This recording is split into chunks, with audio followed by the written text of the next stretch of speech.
Queria chamar a Cid, então, para começar o debate aqui, fazendo uma espécie de consideração inicial sobre o filme, o que é que ele acha, se ele gosta, se ele não gosta. Vai lá, Cid. Primeira coisa, meu áudio melhorou? Melhorou. Perfeito. Então, beleza. Bom, assistir dublê de corpo nos dias de hoje, né? A gente tem que considerar que vai existir, sobretudo para a cinefilia brasileira, uma influência que, pelo menos para mim, é muito negativa. Principalmente, de novo, quem consome muito conteúdo sobre cinema, cursos, lives, debates, podcasts, essas coisas. E que influência é esta, né? É o fato de muito já ter se dito sobre esse filme no que diz respeito às similaridades a dois filmes de Hitchcock, que é o Vértigo, né, O Corpo que Cai, e Janela Indiscreta, que é o meu preferido do Hitchcock. Então, eu acho que a minha experiência com o filme ela foi condicionada, de certa forma, a procurar e enxergar esses pontos de encontro e de que forma esses elementos de cena são postos no filme do Brian De Palma. É meio que uma caça a easter eggs, né? Então, eu assistia ao filme e tentava encontrar o que ele teria pego de referência dos filmes do Hitchcock. Então, esse foi o meu primeiro contato com o filme. A primeira vez que eu assisti foi este ano, para a gente justamente fazer esse debate aqui. E, assim, já posso dizer que eu não morri de amores pelo filme e tenho, na verdade, algumas fortes ressalvas, sobretudo sobre o final do filme. Bom, mas, e ao longo desses 4 aqui, a gente vai debater, né, sobre o filme ele por inteiro. Bom, dito isso, eu realmente espero, né, em algum momento desse ano ainda reassistir, porque eu sinto que, já tendo visto ele uma vez, eu provavelmente vou ter já ultrapassado essa barreira de ficar encontrando de que forma os filmes do Hitchcock se manifestam nesse filme. Então, a minha primeira impressão que eu posso passar para o filme é isso, né?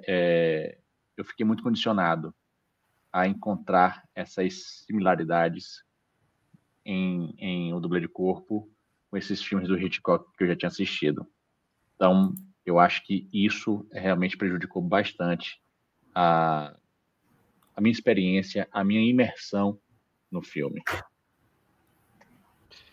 Bacana, é um bom ponto de partida. A gente tem muita coisa para falar sobre a influência de Hitchcock, como já foi falado aí, já por Cid também.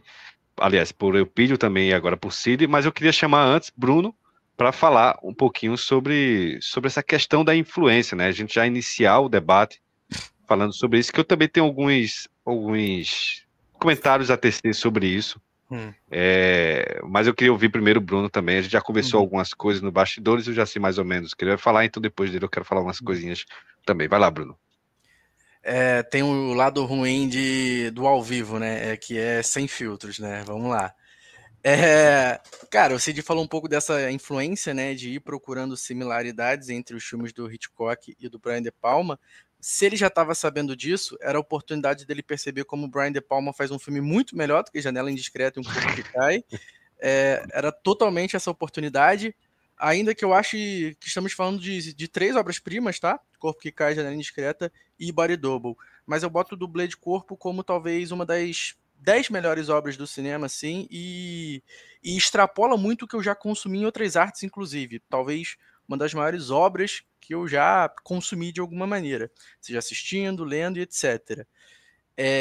Mas sobre essa questão do Hitchcock, de fato, o Brian De Palma ele utiliza o modelo Hitchcockiano para fazer o seu filme. E tem o que o Pídio falou sobre essa questão do voyeur, da observação, o erótico, o sensual, tem a própria questão do suspense, mas aqui no Dublê de Corpo realmente é quase uma soma, né? Uma soma simples entre os dois filmes, porque tem a história de uma farsa envolvendo algo para ocultar uma morte, vamos colocar de uma forma assim. Tem a questão do duplo, que é uma coisa que vai se repetir no cinema do Hitchcock. Então, basicamente, realmente é um filme feito a partir desses dois modelos. Só que a gente também tem que ponderar que é um momento onde a linguagem cinematográfica está muito mais evoluída do que quando Hitchcock fazia filmes. Então, o Brian De Palma ele tem consciência de história e de linguagem do cinema para fazer uma obra e entender, inclusive, o local dessa referência. Eu acho que a melhor forma de exemplificar essa diferença de linguagem é, por exemplo, no Janela Indiscreta, quando o James Stewart estava olhando pela câmera e a gente via o lado de lá, a gente não ouvia som, a gente via somente a imagem.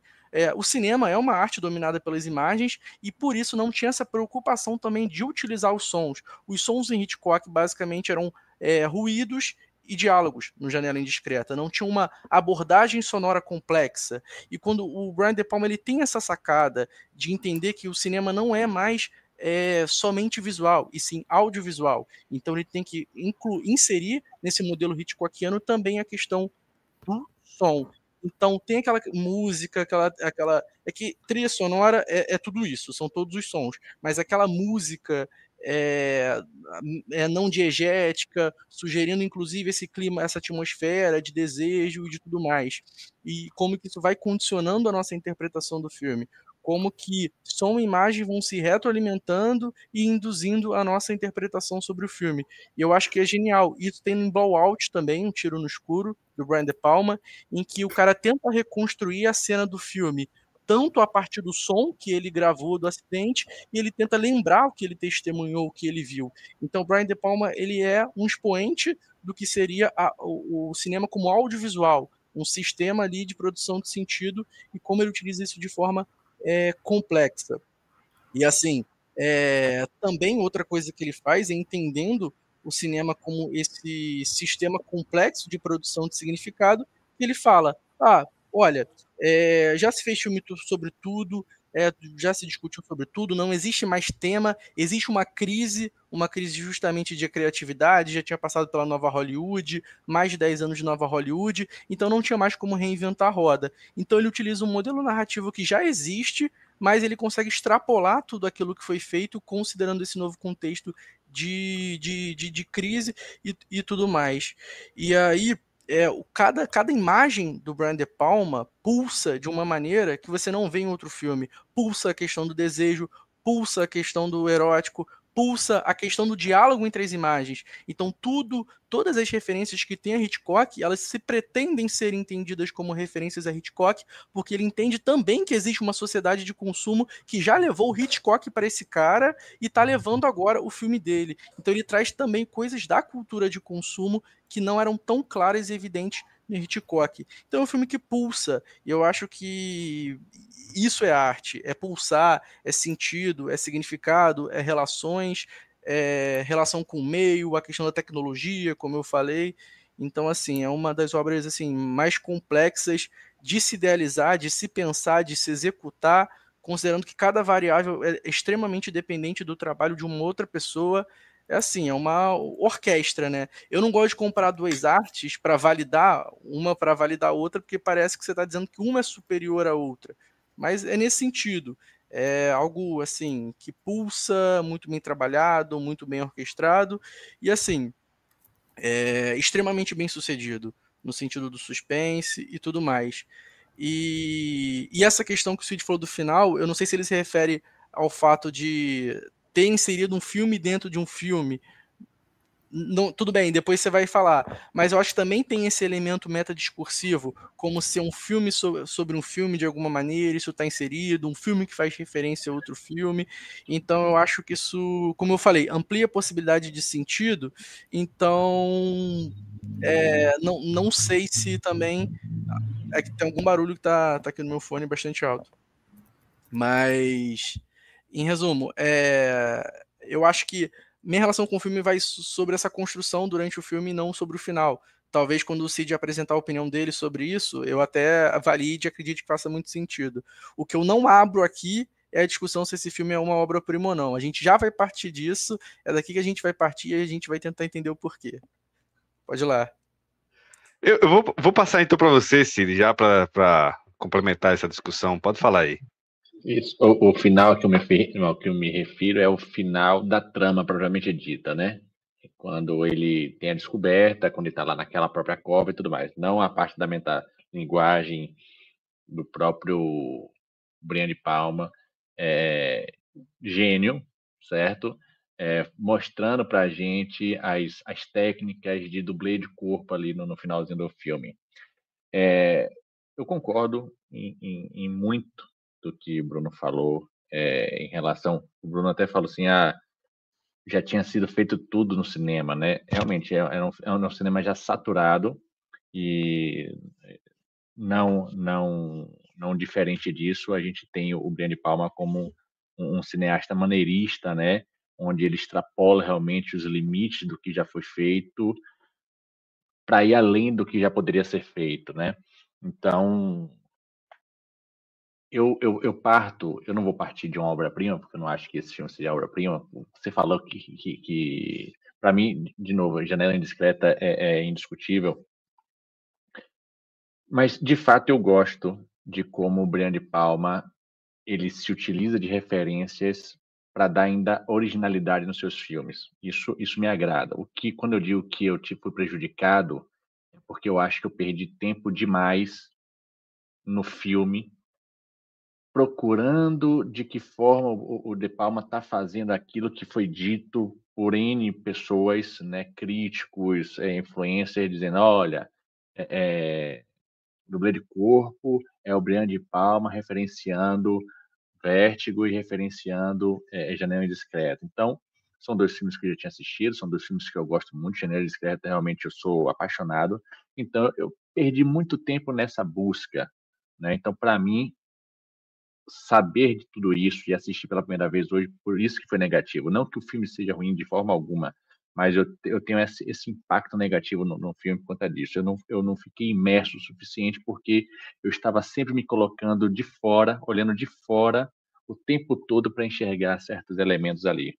Mas, né, gosto muito de como realmente o Brian De Palma ele se utiliza desses dois filmes e de outros, de elementos de outros filmes, né, para montar o seu filme. E cinema é isso, né? Cinema, a originalidade não está em ser um filme completamente novo, é fazer com o que já foi feito, botar sua assinatura, trazer novas discussões, novas formas de se fazer. E eu acho que nesse sentido o Brian De Palma ele realmente é gênio nesse filme.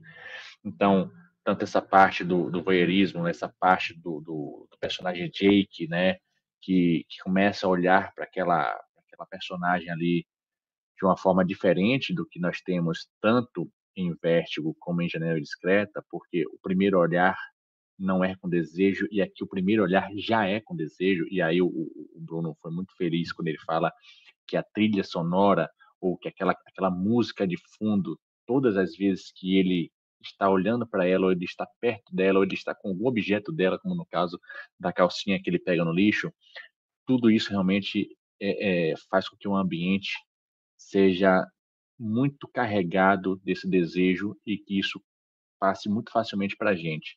Então, realmente é um filme que o Brian De Palma ele cadencia, ele coloca muito peso na sua assinatura nesse filme e com certeza é um filme de muitas qualidades.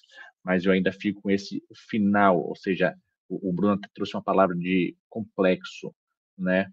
Mas você chega num final e o final o Brian De Palma dá uma corrida muito rápida naquela parte do momento em que você tem aquele engarrafamento com a polícia e tudo mais, o cara sai, você já tem a cova sendo cavada e o desfecho, o cara morre, pronto, acabou o filme, tchau. Então, isso para mim me incomoda, não isso em si, mas porque para mim destoa do que o filme, de como o filme é construído, né? Então, seria essa minha primeira apontamento aqui.